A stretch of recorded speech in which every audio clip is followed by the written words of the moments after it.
The National Transportation Safety Board has returned to Ohio to begin rare field hearings into the February derailment of a Norfolk Southern freight train.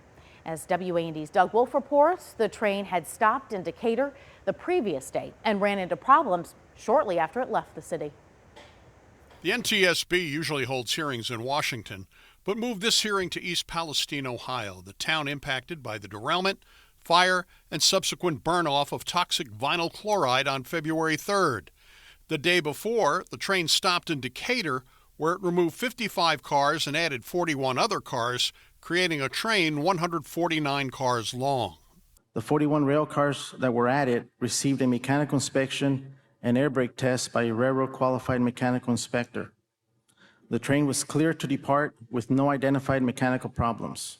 When it reached Bement, the train had its first problem when an end-of-train device signaled there were problems with air pressure in the brakes. The end-of-train device was replaced after a 2-hour delay.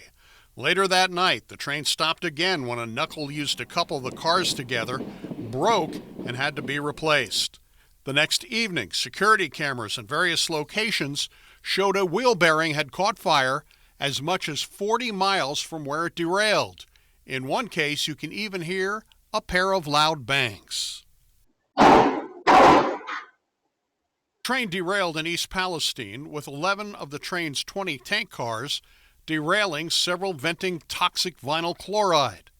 A few days later, it was determined to burn off the vinyl chloride to avoid a catastrophic explosion in the tankers, a move some in the community have said has caused environmental issues. In Decatur, Doug Wolfe, WAND News. The NTSB will resume its hearings tomorrow morning. A final investigative report on the derailment with recommendations should be released in early 2024.